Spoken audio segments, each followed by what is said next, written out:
Hi friends, welcome to healthy meal for you. మనం ఈరోజు ఎన్నో పోషకాలు ఉన్న మల్టీగ్రెయిన్స్తో healthy breakfast recipe uttapam and పొంగనాలు ఎలా చేయాలో చూద్దాం. ఇవి మనం నార్మల్గా దోశ బ్యాటర్తో చేస్తాం కదా. నేను ఈరోజు డిఫరెంట్గా బియ్యంతో పాటు కొన్ని గ్రెయిన్స్ని యాడ్ చేసి బ్యాటర్ ప్రిపేర్ చేశాను.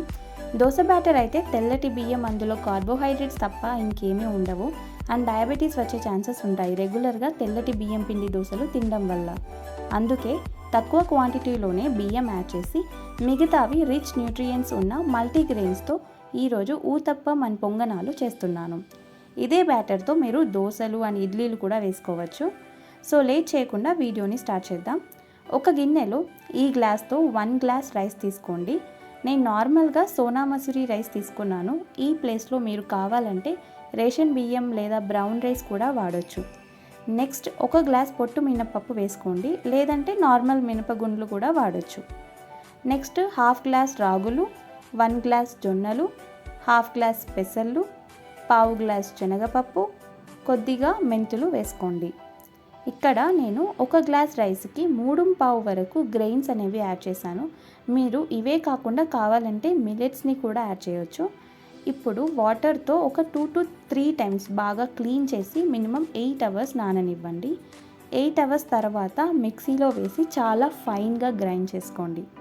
ఈ విధంగా గ్రైండ్ చేసుకున్నాక 6 to 8 అవర్స్ ఫర్మెంట్ అవ్వనివ్వాలి. ఆఫ్టర్ ఫర్మెంటేషన్ ఈ విధంగా పొంగుతుంది. మీకు కావాల్సినంత పిండిని తీసుకొని సాల్ట్ కలిపి యూజ్ చేసుకోవచ్చు. సో నేను ఆల్రెడీ చెప్పినట్టు ఊతప్పం వేస్తున్నాను. ఊతప్పం కాబట్టి నేను దోశ ప్యాన్ కాకుండా నార్మల్ ఫ్రై ప్యాన్లో వేస్తున్నాను.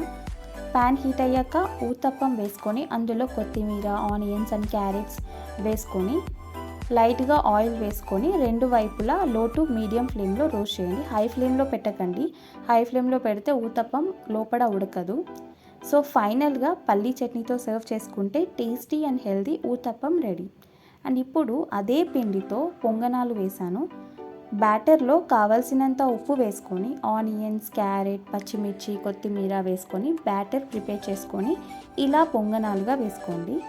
ఈ విధంగా చేసుకుంటే ఓన్లీ బియ్యం పిండితో చేసిన వాటికంటే ఇవి 4 టైమ్స్ ఎక్కువ బెనిఫిట్స్ ఉంటుంది. అంతే అండి. నా రెసిపీస్ కనుక మీకు నచ్చినట్లయితే ఖచ్చితంగా ఒకసారి ట్రై చేసి చూడండి. అండ్ వీడియోని లైక్ చేసి సబ్స్క్రైబ్ చేసుకునే వాళ్ళు ఇంకా ఉంటే సబ్స్క్రైబ్ చేసుకోండి. Thank you.